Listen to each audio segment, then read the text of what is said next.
Hey, Donna Schwartz here from the Everything Saxophone podcast, and I'm really happy to introduce you, especially the United States folks, to Christoph Irniger. Now, he was introduced to me from a friend of mine who recommends a lot of people for the podcast. You're going to be so thrilled to hear pieces from his new album. His playing is really awesome. He's a great player, and I'd love for you all to meet him during this podcast. So, welcome to the podcast, Christoph. Thank you, Donna. Thanks. Awesome. So, can we start off? You're in Switzerland. So, I'm very curious about how you got started in music to begin with. Yeah, well, I started off playing saxophone with the age of 10, and it was really a classical based training, really the old French school with the books of Jean-Marie Landex. And scales right from the beginning. When I go back to see these books, they're like I could not imagine that one of my students would, like they would run away if I would if I would start with this because it's really tough, but somehow also it's kind of really solid and really good. And but it was classical for 5 years ish. And my teacher at some point brought in some jazz pieces every now and then. And I think when I was 15, they wanted to hire a new saxophone teacher, and I was the the student who was there to check him out. And Oh, he he was introducing me to Watermelon Man and the blues scale. And interesting. that moment changed everything for me. How? And How did it change everything for you? I wanted to change the teacher, although I did like my old teacher, but it was kind of in terms of music, it was totally something that just um, took everything like that. It just amazed me so much that I wanted to learn. I wanted to improvise. I loved to play with the blues scale, and the teacher himself, he was not even. He was just starting with the jazz school, with the university here in Switzerland, and he was really young, and we had a great connection, and I changed to him, and I was just starting to play only jazz and related music. And yeah, that was basically the beginning of my love to play jazz. And then I fell in love with starting with funk bands. The first one was Maceo Parker. And then my really big love was Tower of Power. I was Okay. absolutely crazy about Tower of Power. I was basically the years, I think it's like in the 70s, these records, the old records until 75, the live one with the endless Lenny Pickett solo. And I just remember I had a band also at that point, and I remember when I was driving with the train to my band sessions, I was always dreaming being on stage with Tower of Power. So I would say that was like basically the how you say, like this, the beginning of my love for jazz, and in connection with a deeper wish or need to check out the saxophone. So that was basically, yeah. This is interesting. My previous guest, Sean Maxwell, started out on clarinet, classically trained, and then around the age of 18, he was exposed more to jazz in a community college and Duke Hmm. Ellington and like the compositional techniques. So that you're Hmm. the second person like right in a row where jazz wasn't something like very early on. It was early enough. It was when you were 15, Yeah. but it wasn't right away. That's interesting. And I have to say, I think I remember I was the first student that did not have to start with the clarinet, because early on here in like in Switzerland, I I don't know if it's basically a Europe thing or an overall thing, but it was always first the clarinet and then the saxophone. That's interesting. In the Yeah. States, for us, it depends, but there are some teachers that do feel that, students should start on clarinet first and then move to saxophone because it's Yeah. harder, I mean, it's easier to hold, it's smaller, it's lighter at first, but it's harder, technically overall. So that's interesting. And okay, so you had the classical background. I just want to get some clarity on this. When you say like in the school, do you mean when you were going to actual school, like, we have like elementary school, junior high school, or do you mean was this outside of school, the initial That's lessons? outside of school. We don't in Europe or in Switzerland. I think in Europe, basically, we don't have that musical education as you have. So music or the musical instrument is something which is outside of school, like it's a music school. So Oh, you have, and there's basically at that point there was no bands or ensembles. It was just the private lessons. What we had was like the big orchestras, but you had to play for 4 or 5 years until you were able to enter the orchestras, like brass or marching bands and stuff like this. wow. So now when I'm a teacher myself, we have everything. We have all the bands, we have the ensembles. You play, Oh, good. you basically don't start in an ensemble. You play like or most of them play half a year or something. Then they are able to start with a band or ensemble. No, that What they makes do sense. what they do now is it's the really new thing is because they had so there was a lack of brass players basically or wind instruments in general and brass. So they started in the regular school doing for 2 years they do classes where they have so all the kids from class they get an instrument like a trombone or a trumpet, a saxophone, a tuba, clarinet, and flutes.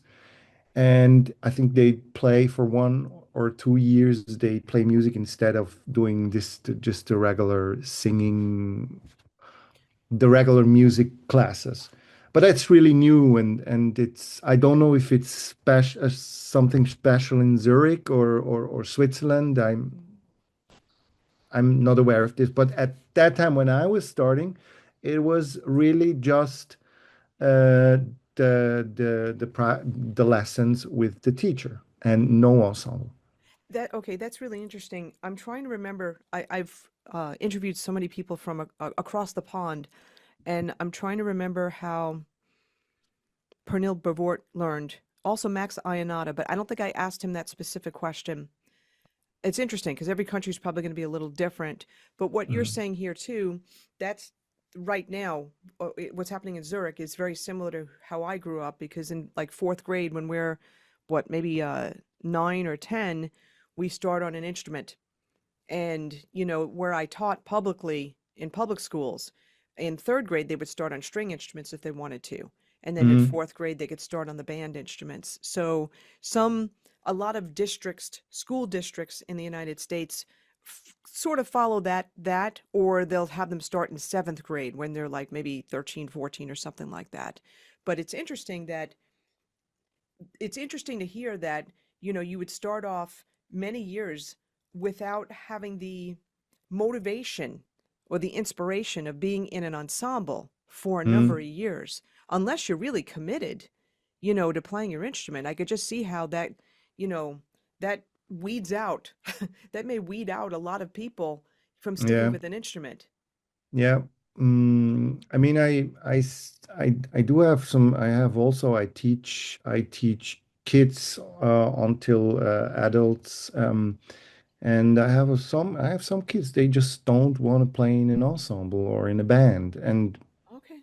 I have some. They are with me for 4 or 5 years and never played in a band or ensemble. They just played their regular 1 or 2 concerts a year, which I do with my class. Or you can also, if you want to do, you can like do some exams, which are they're not. Not everybody has to do it. You can do it if you want, but it's the only thing they do, and they just don't want to do it differently. So, I mean, there are some who don't want to play in ensembles, but yeah, I mean, I basically for me, I couldn't. I don't know what really drove me there, but I never really questioned it. As far as I remember, I was just doing it. I'm kind of somehow. I don't know. I mean, it's I don't remember, and I think it's also like the term is a little um I don't know how to use it right, but talent. I think I had talent. So it was or something which made it easy for me to learn the saxophone, or something which made it easy to just have like a gradual progress. Got it. Got it. So I think that was the motivation for me. And do you feel, I mean, I think I know the answer to this, but all the, the 5 years of classical training and going through those hard, those hard books, you feel Mm, that that definitely contributed to your technique, when it came to, I think so. I yeah, mean, I'm sure I had two books like Jean-Marie Landec's. There was like the just like a book which is kind of a book for starters with pieces with technical exercises and stuff. And I had the scales book, and the scales book is super hard because it's in every key. It's all the major scales and all the harmonic minor scales. And it really goes from C major, then A harmonic minor, then F major, D harmonic minor in scales, seconds, thirds, fourth, fifths, sixths, sevenths, and octaves. got it. And I just did it.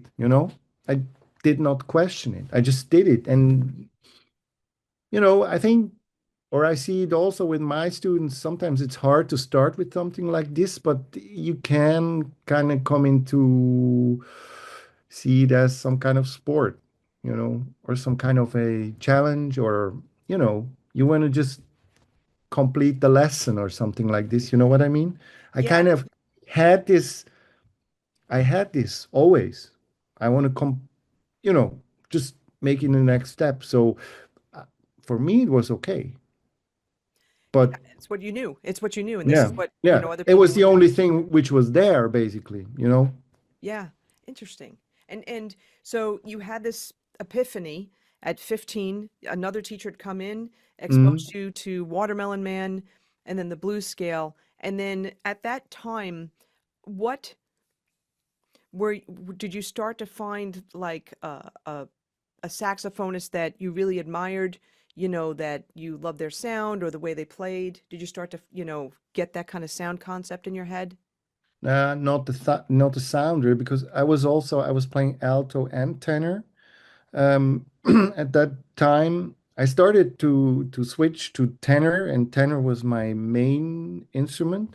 But I did not have something like sound in my ears. I mean, there was Maceo. I loved Maceo Parker, and I loved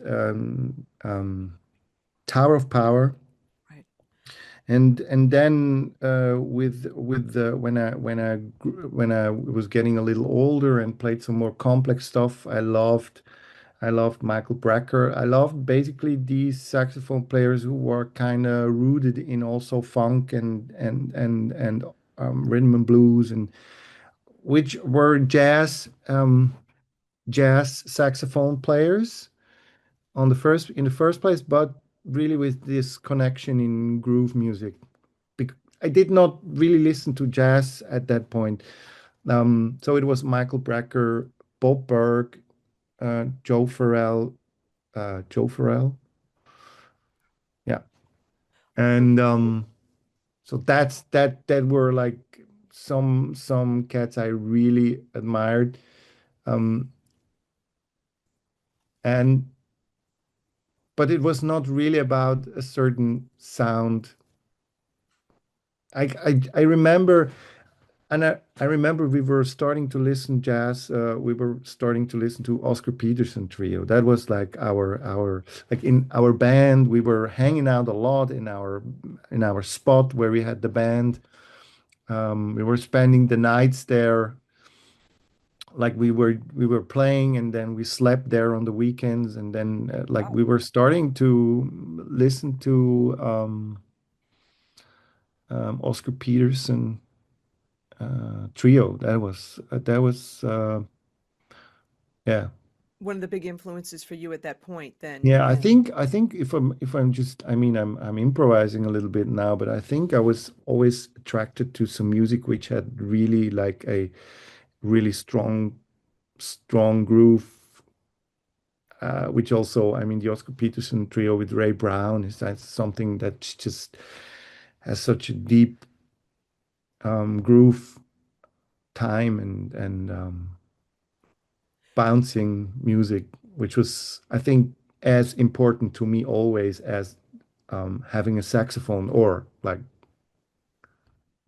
yeah, I mean it could music could not have a saxophone. It was okay for me if it had that groove, that kind of bounce to me. Okay, so what you're saying is that, the groove was really important to you. I'm sure it still Yeah, is now, but you were you weren't just fascinated with, the notes, what yeah, the notes that the yeah, saxophones were playing. You were getting into the groove. How yeah, yeah, so? yeah. Okay, I was so also it was also always like there are some records which I would say I would say I'm not primarily fascinated by the saxophone player or the soloist. I'm fascinated by the feeling in the first place. mm, and when you say the So feeling, you mean the groove, right? You mean yeah, yeah, how the rhythm sections the punch. swing or something like this. Yeah. When did you start? I'm curious about this. When did you start recognizing that? Like, when did you start latching on to, okay, like first you had the blues scale, right? But then when did you start Mhm. latching onto this, like this idea of really feeling the groove? Cannot really say that.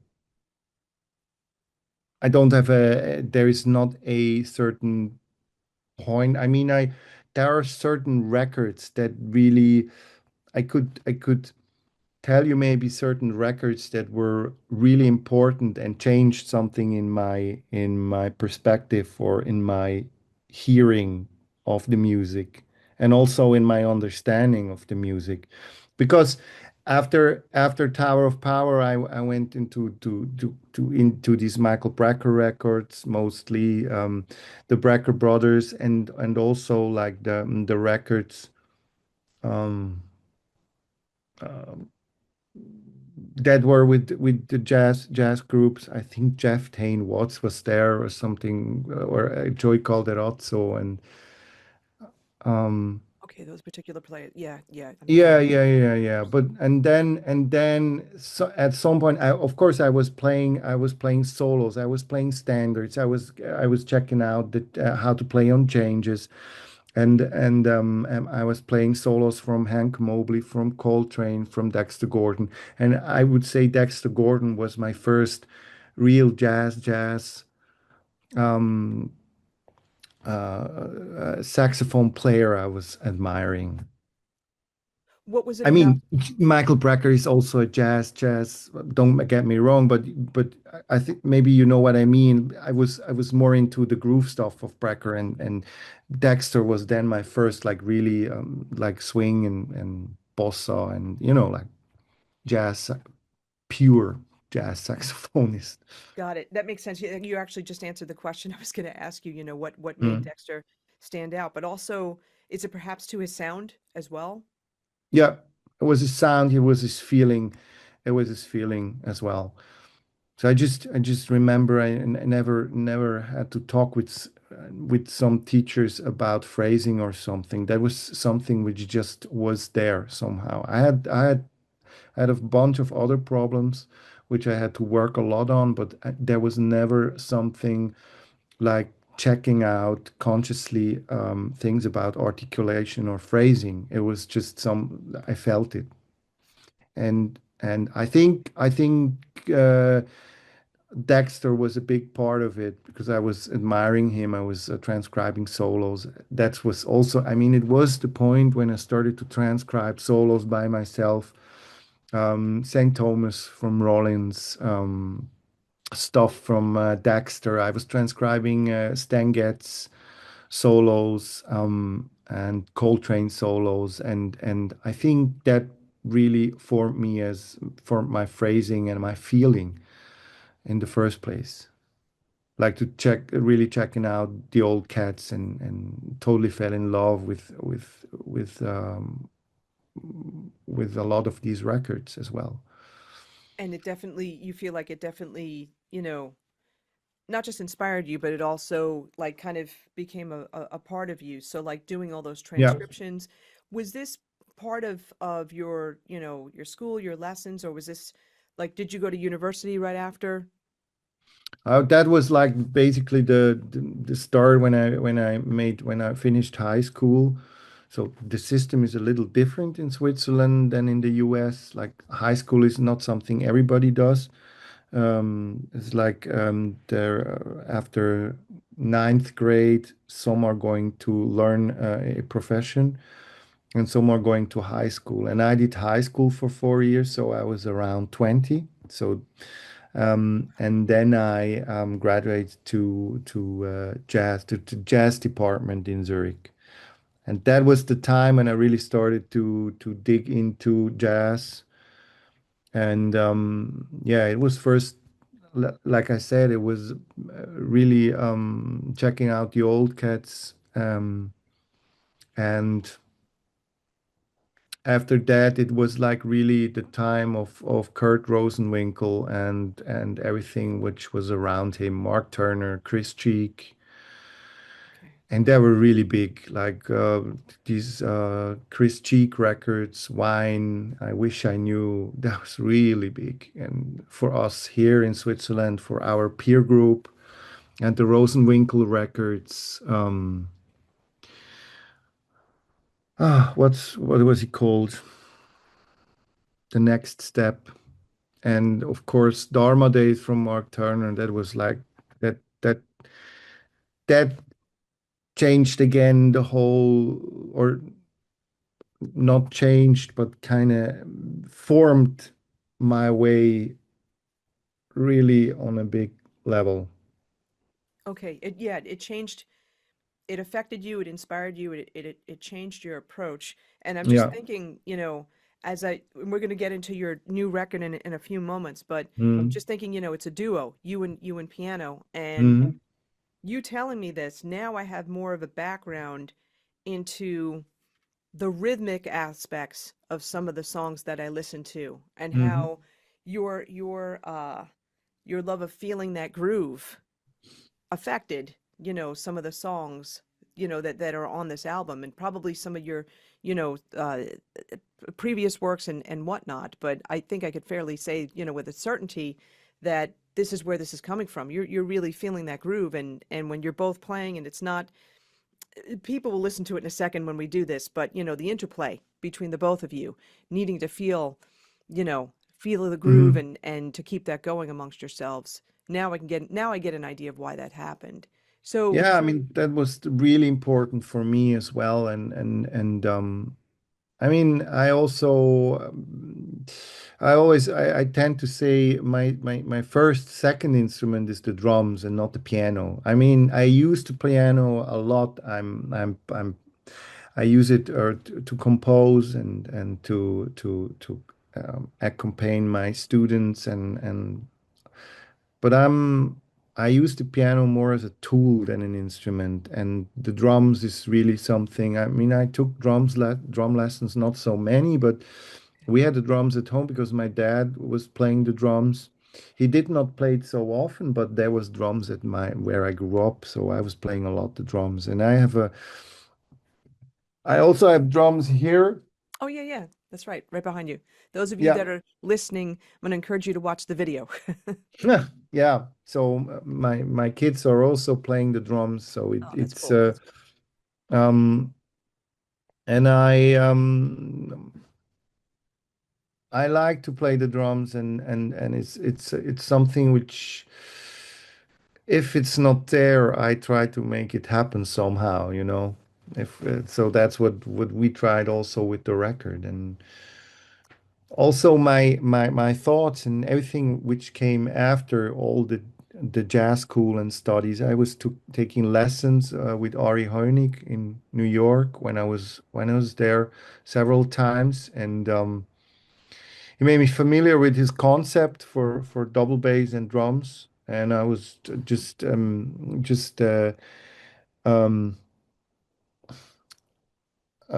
adapting this concept to for me as a saxophone player, as for a melody instrument in general.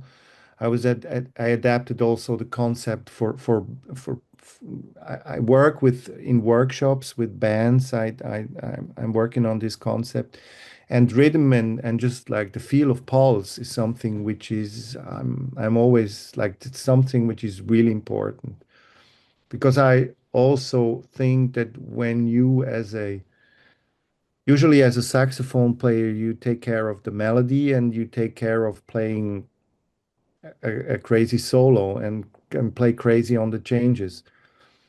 But if you are able to really contribute to the pulse and also take responsibility for it, then the magic happens between the musicians, because then the drummer notices, okay, he's safe or she's safe, and then they also can start to make some art, and do some interplay, and I think it's just yeah, I think it's something which we often forget about a little bit to think about. It's like Yeah. just like the pure feeling of time and the time between the beats, and how you can fill up the time between the beats. And It's something which it's not always notes, that yeah, it's yeah, also with space, filling it up with yeah, space. yeah. Cool. So, after you went to New York, you took some lessons. When did you start getting into, creating your own music and, performing more? I was starting writing my own compositions um, towards the end of my studies at jazz school. I think in the third grade or something, the third year of jazz school, like there are four, or maybe no, I started in the middle, maybe more or less, writing my own compositions, and I had a band at that point where we played my compositions, and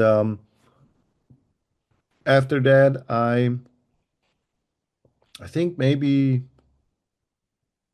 my first record came out 2007.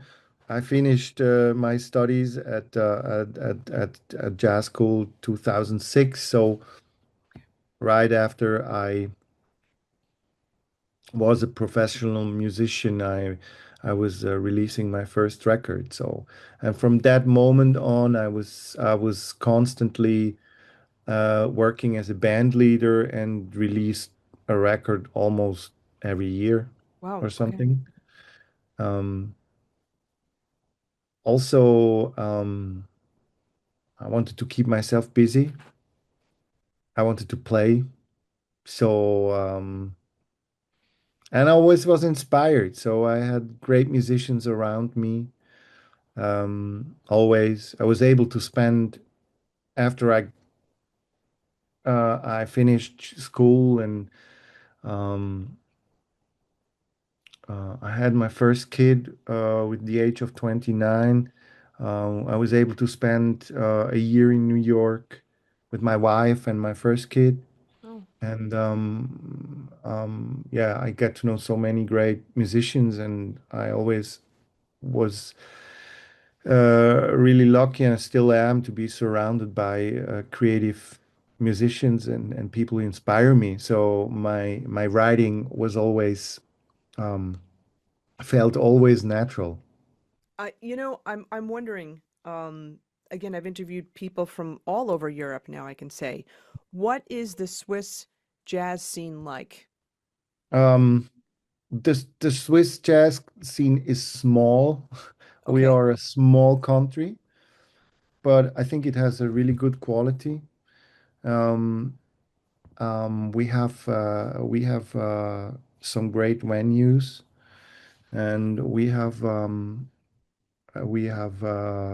some really great jazz faculties. We have four or five or even six jazz universities in Switzerland, which is you can drive an hour with your car and you can be in Bern or in Basel or in Lucerne.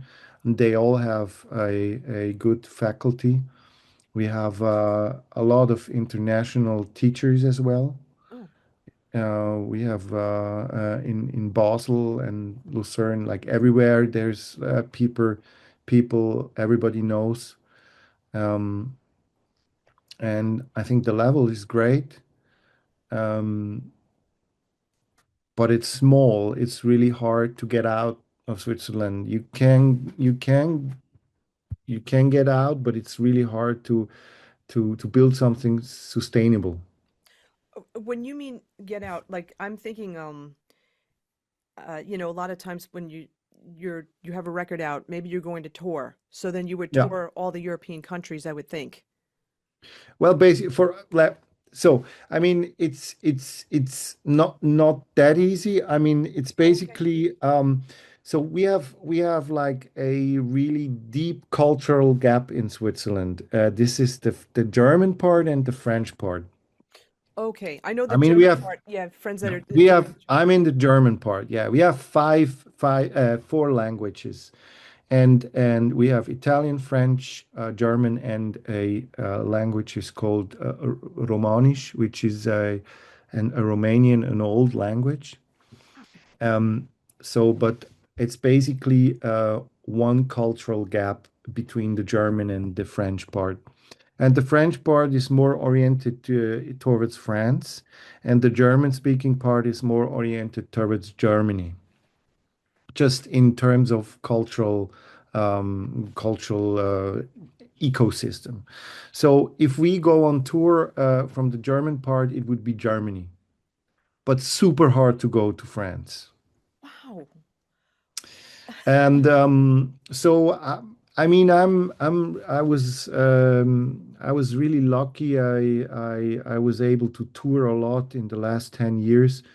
And I was touring in several countries. I was touring a lot in Germany, in Belgium, the Netherlands, um, in Spain, Italy. But this came like after a while. And now I'm like in the last 2, 3 years, I was a lot in Italy, but not before. Okay. And then, like some tours, I did play some tours in the US, but this was right before COVID. I had a Oh, visa. I was able to tour, and now the visa expired, and it's just too expensive to get a new one. okay. And then it's basically you try to find a good paying gig somewhere, and then you can build a tour around it. That could be also in Finland or maybe I don't know, in Poland, but that's like really every 5 years or something. Got it. So, but it's Germany, Belgium, Netherlands, Italy right now, Austria maybe. But Austria is also really small. There are not so many clubs. Okay. So, um, yeah, it's always a little.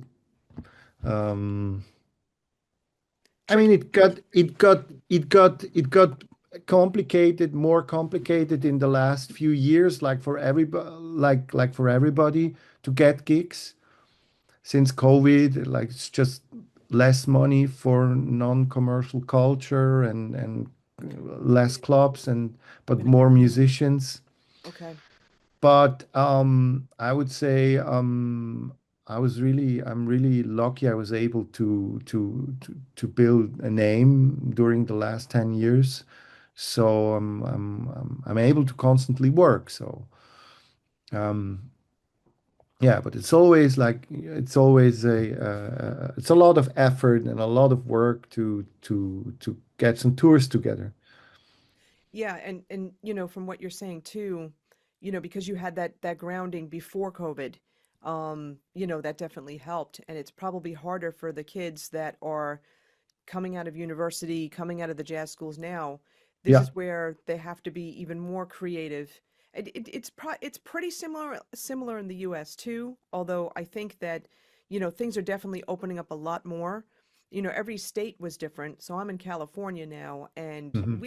a lot of things were closed for a really long time. It was very hard for musicians here, but in other states, people were allowed to tour, and so it made it easier. And I know that COVID definitely affected everybody. There's no question about that. But what are your thoughts on, or have you pursued, you know, using social media, to publicize, to live stream, using those types of avenues to help you with promotion and with playing and whatnot? You mean during COVID or just in No, general? actually, I'm thinking now, Yeah. yeah. Yeah, I'm using it a lot. I mean, just yeah, I'm trying to find a way to sell my music and earn money as well. I mean, also try to that people know what I'm doing and hopefully trying to get gigs as well through the exposure of my work. Um, I mean, I think in general is really hard to promote jazz um, since it is not something that everybody wants. Yeah. But there are people everywhere somehow who are interested in jazz music. But to really get to these people is, I think it's not easy. And I was just now with the new record, I was trying out some new strategies to promote my music through ads. And I mean, I was trying to do it with my Bandcamp account, and it's really hard to really get to these people who want to spend money on music and have an actual LP or CD at home. Do you have, I'm curious, I'll say some stuff that people have done in the States. So, for Mm, example, and classical musicians have done this as well, but a lot of times your public libraries will have auditoriums, and, booking yourself into those types of situations to get out to the general public. Those concerts, they may be free to the public, or they may be, a nominal price for per ticket. yeah. Also to get more young people interested in jazz. A lot of my friends are part of like blues societies where they go into Mhm, the schools and they present and they teach the kids a little bit, and they expose them to blues and to mhm, jazz. Maybe presenting. A lot of players in the United States do clinics to high schools, meaning like mhm, eight grades 9 through 12, and working with the jazz bands, and then putting on a concert at night for the general public. mhm. So I know Switzerland is small, I totally get it, but I'm just thinking off the cuff how some of those ideas may help. Um, like during your off season, maybe from teaching, maybe you have a month or so off or whatever. Um, Maybe going into Germany, maybe going into Italy, and maybe, teaching in some kind of school situation, a clinic type of situation for Mhm. 1 week, and in another school for another week. And then that's like a gig when you think about it. And Yeah. pinning those two together. And not only will you're going to be helping those kids, teaching them things, but also exposing them to jazz and exposing them to live jazz musicians too, which will inspire them the way you were inspired by that one record of Watermelon Man. It's Mhm. just a thought. Yeah, I mean there are some initiatives like this. We just played in Spain 2 weeks ago in Bilbao, and we had two gigs. And one gig, the first night was at the jazz club, and the second night was in a community center outside of town. And Great. it was, I think it was free, or it was just almost like really affordable tickets, and it was packed. Great. and people were going crazy, and I love those situations. But um, um, and I also, I mean, I did organize jazz gigs for 12 years here in Zurich, and the series is still going. I Oh, just terrific. went out of it, so other people take care of it. But it's also a lot of work to organize these things, and Sure. the idea is great. Right now, at the moment, I'm not able to organize something like this, but I was just talking about something I was just telling a friend like 2 days ago. I was telling a friend from this thing in Bilbao, and I told him it would be so great to have that here as well. Um, but it's also what I my experience is that it really helps if you have somebody taking care of it, which is not musician basically is not Business in the person. first place, but he's, yeah, a business person or somebody who's a local, who knows the people. Yeah. And that's what helped me when I was starting with jazz series in Zurich, um, which is in a neighborhood which is called Seefeld. I was starting 12 years ago, and I had this person there. It was a community center, and there was one guy working, and he was just loving the idea, and he took care of everything in the beginning. I was yeah, That's awesome. yeah. And that was basically the thing which made, and then we had like one lady, and she came to all the gigs, and we asked her to be the president of this jazz series, like, and the head, like, and then we had people from there, from the community, out of, like, from the people, and that made it sustainable. That's cool. That's Yeah, really great. yeah. Sometimes you also have, like, if you just be open and aware, sometimes you just meet these people, and then you have to Yeah. connect and make it happen. Right. No, for sure. Well, speaking of like connect, let's talk about your latest album, right? And Hmm. I'm going to share my screen in a second because I want to play a couple of tracks. We're going to talk about them. But your latest album is a duo with the Hmm. pianist Mark, I hope I say this right, Perronel. Is that right? Perrenou, Perrenou. He is Perronel. from the French part of Switzerland. Okay. Oh, wait a minute, but hold on. Can you do that with the whole German? Yes, we Okay. can. Yeah, well, yeah. Yeah. I mean, music. No, I mean, it's really a cultural gap, which I was saying. It's not like really, like, we're not like this, No, that's good. I know. Jeez. but it's just really hard to make art. Like, if I go to play there in the French part, it's really hard to get people, and also vice versa. So it's just a general thing. But of course, there are so many initiatives also try to make, like, the exchange happen, and yeah, I mean, it's really interesting that we are able to do it. I mean, he lives in Geneva, which is like Zurich and Geneva. It's like, I mean, you can be more apart in Switzerland a little bit, but it's 3 hours, which is like, yeah, Got it. from west to east, Yeah, basically. no, but you made it work. I mean, you made it work on this Yeah. album. So Yeah. let me do this. I'm gonna so I could share my sound and so everybody can hear this. So you're getting a background look. This album is out. I'm gonna encourage people, and we'll give you the links. We'll talk about this in a bit. We'll give you the links for Bandcamp to buy Christoph's album because it's really important. Let me say this too. And I said this, I've been saying this the last number of episodes.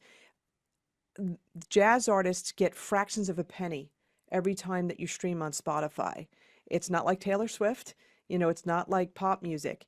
And what really helps to keep this music alive is when you actually buy people's albums or you go to Bandcamp and you go to their site on Bandcamp and you buy it from there because then albums are expensive to produce, they're expensive to make. And this helps them, it helps keep the music alive, it helps to keep the culture going. So I just wanted to give that plug for that. So I'm just going on the back end here, and I want to talk about dry sensation first. So before we even play this, this is interesting. So this is based off of Charlie Parker's Confirmation. I'm wondering where the title dry sensation came from. Well,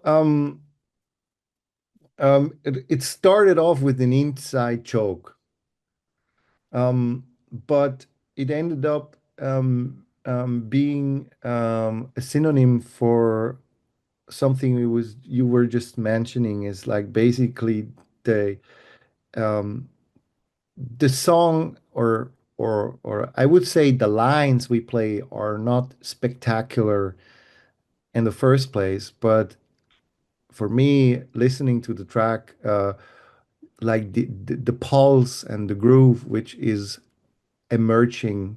Emerging, is that the right word? Yeah, yeah, you could say that developing. Uh, yeah, developing through the piece is like the dry sensation for me here. Got it. Okay. All right. Let's listen to a little bit of this right over here.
So what's really cool about this, first of all, you have to have a good sense and good internalization of time in order for you to play solo at first, a cappella at first, and then coming in with the piano and both of you obviously locking in the time. And this goes right back to, I keep thinking about groove, right? I always tell my Mm, students that you're not just a saxophone player, you're a drummer.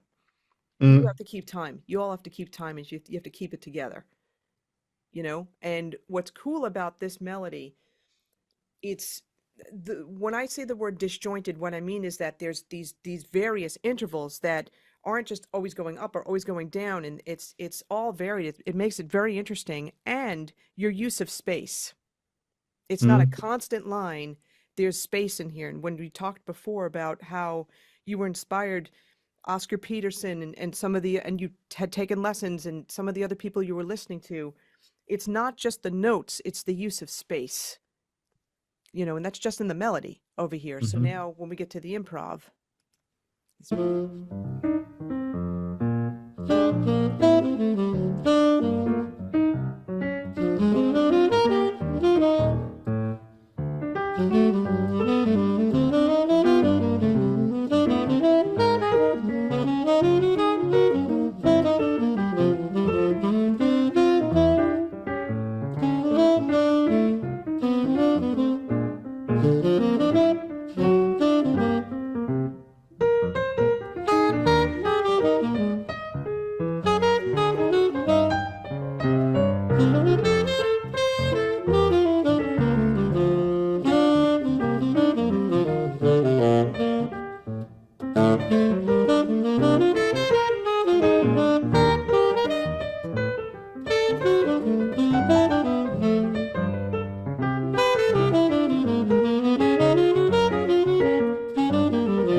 what's interesting to me too, just thinking about all the people that you were inspired by, right? I know again, uh, like this is very, very loosely based off of confirmation, not really, but that was some of the inspiration. But I'm thinking how Michael Brecker, how he influenced you, right?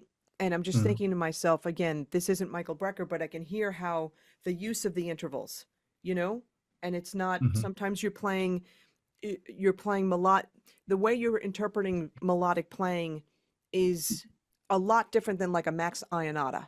You know what I mean?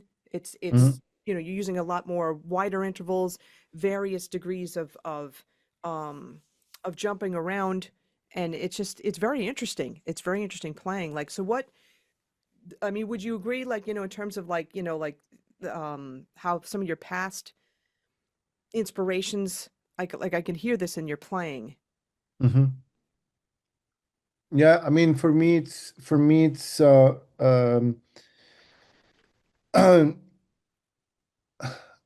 I'm so close to my playing that it's hard for me to stand back and Okay. see it with a clear thing. I would say, um, I think I also in terms of phrasing and in terms of the looseness, how it is played, I also hear Lee Konitz and Oh, Warren Marsh here. okay. Okay. Like also like later Lee Konitz, because I mean it was also super important for me. I mean being an absolute Mark Turner nerd. I mean I was transcribing Mark Turner solos, maybe nine or something, like really from first to last note, Mm. and then and then coming to Lee Konitz and Warren Marsh having like this more cooler approach, which also, of course, is a big influence for the record, Tristano and everything. Um, um, I hear also this kind of melodic shape in here. But somebody was asking me the same. He said, or he said, yeah, I hear Michael Brecker, and I say, okay, I don't know, but it could be, of course. Yeah, because it's in you. That's, Yeah. it's in you for sure. This is cool. Let's finish this up for a second. Let's see. Here we go. The interplay between you both too.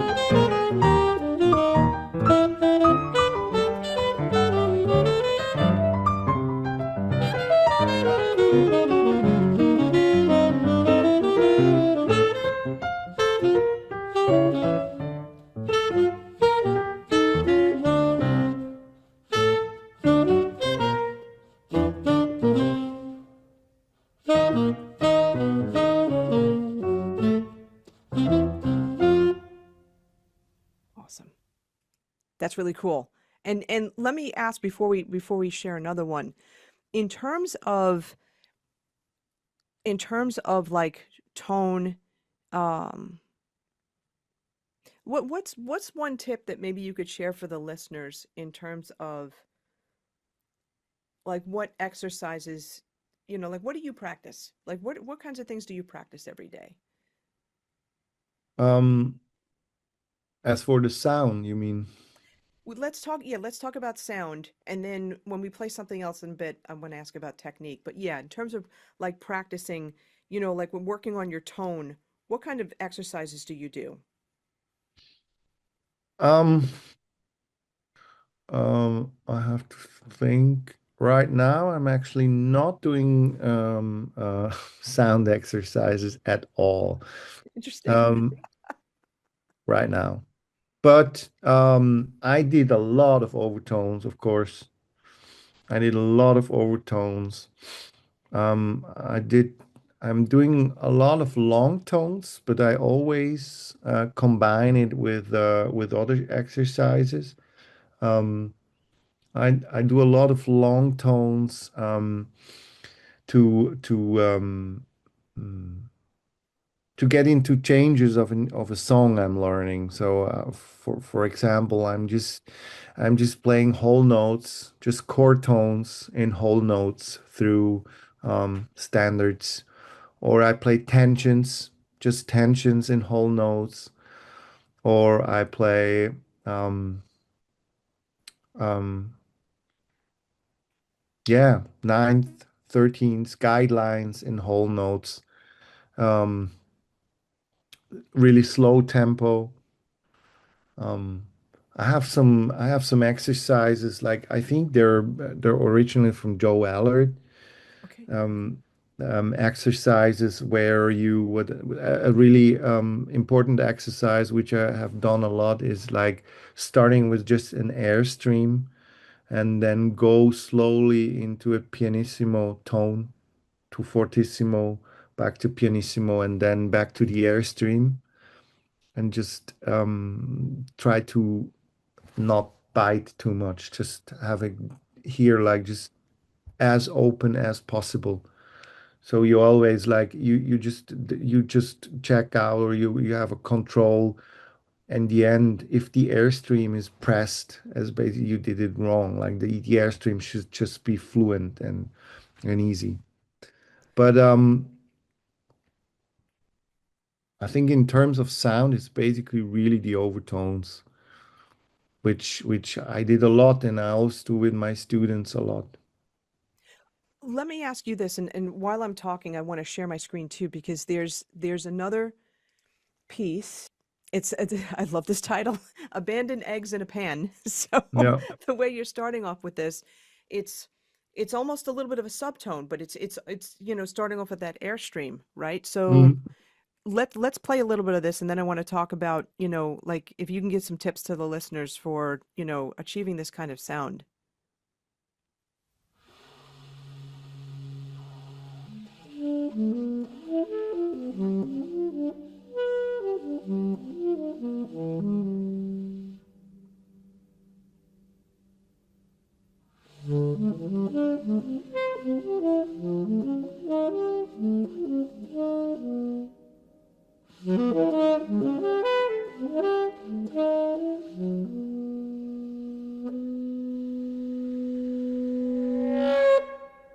That right, okay. So like right there. So look, it Mm. sounded like you're doing alternate fingering, regular fingering, alternate fingering, and then like what exactly were you doing right there? It's like getting a split tone. Yeah, it's an multiphonic Oh, okay, with got it. it's a multiphonic, but it was not planned. So it's basically it was we did a couple of we did a couple of takes of this piece, and I was just always improvising freely. Um, Okay. and yeah, it just happened, and it was perfect. Yeah, and with the start of this, so starting off, no clear attack, no clear articulation, Hmm. kind of like a subtone type of sound, right? Hmm. Something like that. So do you also, you know, I mean, do you work on subtoning, or like what kind of tips can you give people for trying to get that kind of sound that you got in the very beginning of this track? Yeah, I mean, I'm not particularly working on subtone, never did. I Okay. just did it somehow. It's I have to think about that. Um, I mean, it's basically I would say or recommend to really do if you're interested in doing things like this, I would really recommend to do the exercise with the airstream, going from the airstream into a pianissimo note. I mean, the hardest part is always to get into the note somehow because you always make like you make like fa, but really like that moment when you get from air into the tone, it really makes you warm up all the important muscles of your body which are involved in saxophone playing. That's the thing number one. And the thing number two, you just learn to play the dynamics really and control the dynamics from a super pianissimo to a super fortissimo. And and also the pianissimo, or like the beginning or some parts of this exercise are like are are naturally a subtone then. And you have to really control your lip. You have to, you just press just that little bit that you still are, that you basically still, how can I say that? You're contacting um the reed, but it's not an yeah, excessive pressure. yeah, yeah, that's that. Just the least possible pressure on the reed. Got it. That's it. Yeah, and that's that's what I kind of figured what it sounded like. Yeah. It's very cool, and this is, and what's very interesting what you said is that, you did this a couple of takes on this, and every time it was improvised in the beginning. So Mm. let's listen to a little more of this.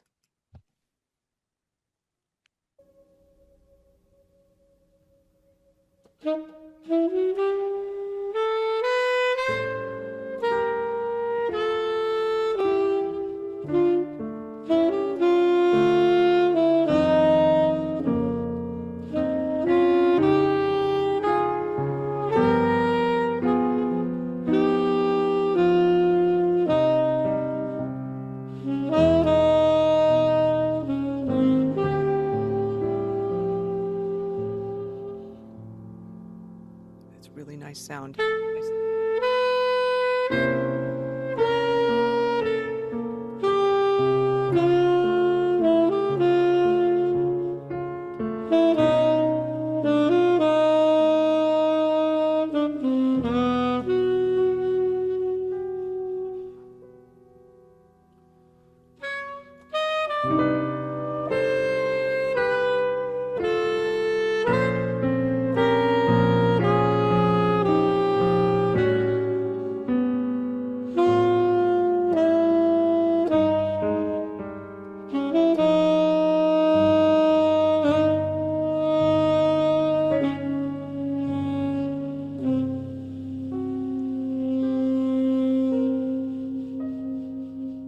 And there's that whole control of the dynamics. But what's interesting about this? Let me stop the share for a second.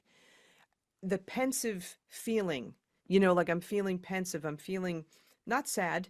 No, I'm just, it's like I feel like I'm looking out a window and it's kind of like drizzling outside. Mm-hmm. Not a downpour, it's just drizzling. Little gray skies. Like Mm-hmm. I feel a mood with this. And I'm Yeah. wondering what was the inspiration for this piece? Actually, that's the piece is by Mark. So Okay. I somewhere have, I could maybe find something about it on my computer. Okay. And yeah, what's really interesting about this, and it's I love doing this also with the artists too. I've been doing this lately where we're going over the pieces, and for a lot of people's works, like, it evokes a mood, it evokes a feeling. It's Mm-hmm. not, doesn't have to be this technical flashy thing, but you could put this in a scene from a movie, or Mm-hmm. you know what I mean, or from a drama show. Obviously, it's not something that's very lighthearted, but something where it's someone may have experienced a loss or something too. Like I can kind of see this in a way, but I just picture again for myself, like I'm looking outside and normally in California it's blue skies. It was this morning. Now it's not. It's gray skies, right? So it's like gray Mm-hmm. skies, but it's drizzling. That's Yeah. just kind of the feeling that I get from that. But like when you were playing it, you improvised the beginning of it, right? And then this is the Yeah. melody that he composed, and that's what you're playing at this point. But do you ever try to, like, do you think in terms of the way I'm talking about, like evoking that kind of feeling, or are you thinking when you're improvising, especially, evoking certain types of sounds, shapes? That's really it really depends. Sometimes we talk sometimes we bring in a piece and then we talk beforehand about it, what the mood should be, what's the idea behind the piece. And sometimes we bring in a piece, we play it, um, and after that you have an idea of what it actually means. Because I think it's in general. I mean, I'm just when you were talking before, I was just reading what Mark wrote on the piece. Um, it's it does not have that sad component, but it has like that. It has he writes that like it's kind of basically Sunday morning ish vibe. It's snowy outside. Interesting. Okay. Um, That's interesting. yeah, we have a lot of snow in wintertime. So Yeah, I know. it's snowy. There is snow, and like it's basically the because at some point when everybody's awake, like you have a little there's a little energy going on, and after you had something breakfast or something, everybody calms a little down, and it's like it gets everything gets calm and is a bit lazy and you don't know what to do on the day and you look outside and it's snowy and it's kind of there's the thing. Um, I think he was telling me this beforehand, but I have to say I did not have that so much in mind. I think it happens a lot with music um that as a listener, you hear something and you have your very own and personal emotions and feelings with what you hear. And it's always or often something from your past or something what you said like the cinematic thing.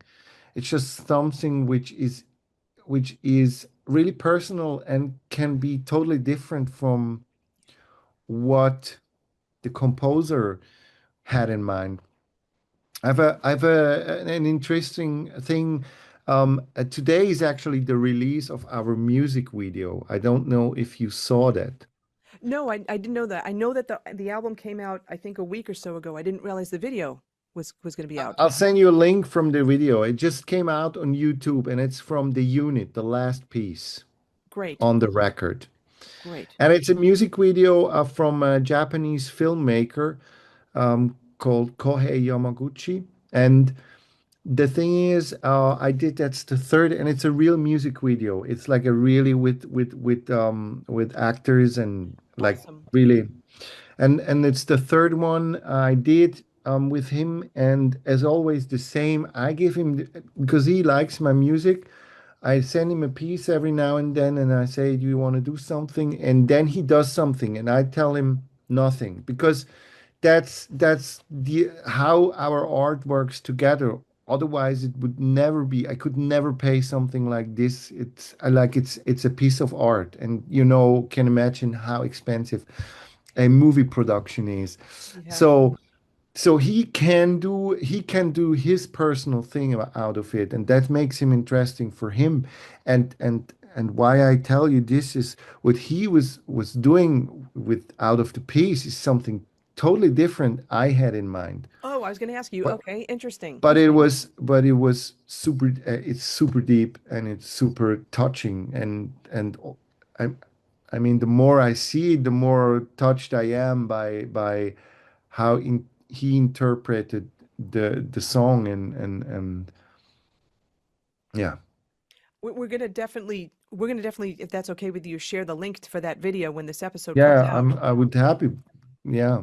That would be awesome. That's really cool. I was going to say let me play that, but you know what? I'm not because I want people to have their own opinion of that when they watch that video. I Hmm. want to hit one more. Let me look back over here. Hold on one second. There we go. Um, yeah, it was going to be over here.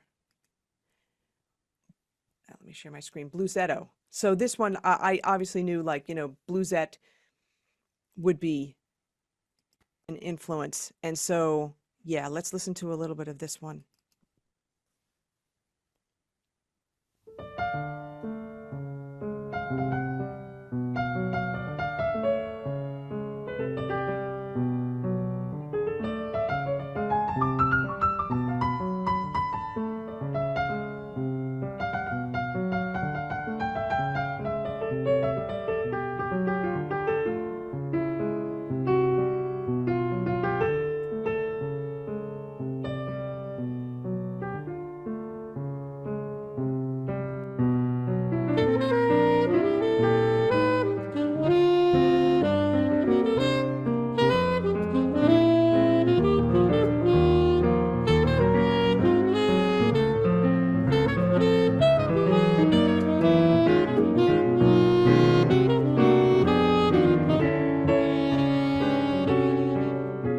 Let me just stop this for a second. So it's so interesting. The beginning of this, again, it's more of like this minorish feel, right? And again, I'm thinking cinematically too, but you know, it's just this kind of sad type of maybe thing that's going on, and then you're coming in, and it's like I feel like you're footloose, you're free, you're it's more of a brighter type of sound. It's more loose. You mentioned that word before. It's like a dichotomy, Hmm. happening from the beginning to the part when you can come in. What were the thoughts with this particular piece?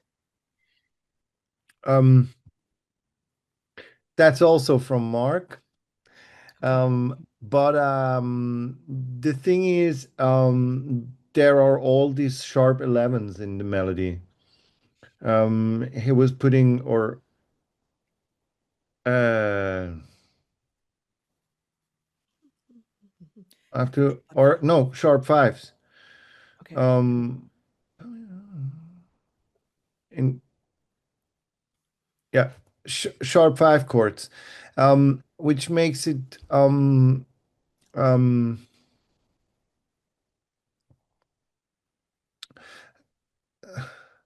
and like it should just give it like a more open, more a more open and more how can I say that? I felt the openness. There's no question about Hmm. that. I felt the Yeah, looseness too, and yeah, and even like the triplet rhythms when you were playing, yeah, right? yeah. So it brought about a lot of like a hemiola kind of effect too at times as well, but Hmm. a brightness. There's a certain like brightness to it. Yeah, yeah, yeah. I think that's the idea of it. Yeah, I definitely felt that. Definitely felt that. Hmm. Let's listen Yeah. to a little bit more.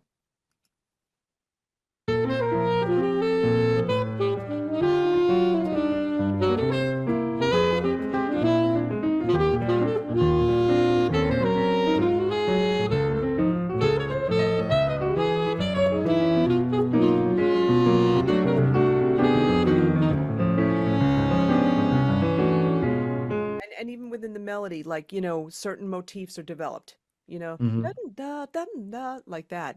And so Hmm. it's something for the listener to grasp onto, and you're just getting that, Hmm. that feel. It's interesting. This is not bluesette, but you could still kind of oddly enough feel bluesette in this, Hmm. which is interesting. Let me listen to a little bit more here.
and just building up that tension, with, first the pianist is playing and then you're coming in, both kind of improvising, complementing each other, but you're in a little bit in the background and then you're becoming more in the foreground and both the dynamics are getting louder and you're building up that tension.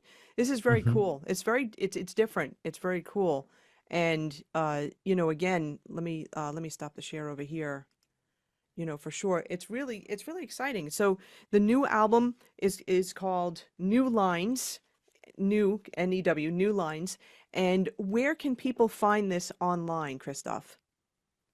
Well, actually, everywhere where you can buy CDs or LPs, I guess that might be Amazon in the US. Yes. Okay. The thing is with my Bandcamp page, I don't know if it right now. I think there are some problems in sending over CDs for me and LPs.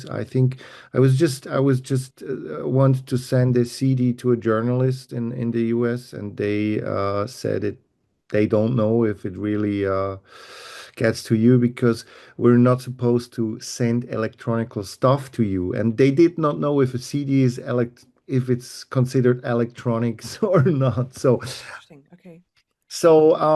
If they wanna get the digital files, I'm happy if they get it from my Bandcamp page. Um, um, um, and if they like, if people want to have a CD or LP, I think Amazon or like the retailer of your choice will be the perfect solution. Do you and can you also let people know, do you have a website and what is the website? I do have a website which is called Christoph Irniger, Okay. or however you would pronounce it, .com. Yeah, Okay, we went over that before yeah, we went live over here, and yeah. awesome. We're gonna put these links in the show notes for people so that Great. you got a chance to listen to little snippets from some of the pieces. We're also gonna put the link for the video for the song "The Unit," which is Yeah. the last one. And of course, it's also great if people like the video. Thanks for liking it. Thanks Yes. for putting comments because it just helps to get out of the bubble and get reach to new people and listeners. And not only that too, and I don't know if you're aware of this, Christoph, but for the podcast, so like when this episode comes out, the first seven Yep. days, there's something called a hype button. So if you're watching this on a mobile device, tap Hmm. tap that hype button because it boosts the algorithm in YouTube so that more and Hmm. more people see it. So when that video first comes out, I don't know if it's Yeah. been out for a while. How long has it been out? Uh, Not even 24 hours. Okay. So for me, I'm gonna find it. I'm gonna tap the hype button. Okay. But by the time this comes out, I'm not sure if it may be past a week. But just, as a good source of information, the hype button on YouTube videos Where is the hype button? when you watch it on mobile. So it's got to be on a mobile Okay. device. And but Okay. here's the thing: if you're the one that put it out, there's no hype button for you. So it has to Oh, be okay. someone else. So, encourage your friends or family members to definitely tap that hype button so it goes up in the algorithm so more people Okay. can see it for sure. So awesome. Good to know. Now listen, people don't realize it is really late in Switzerland right now. And Christoph, you've been a trooper. I thank you so much for accommodating my really psychotic schedule. It was great meeting you and great listening to Thanks. your music, and I wish you much success. Thank you so much for being on the podcast. Thank you, Nona. Thanks.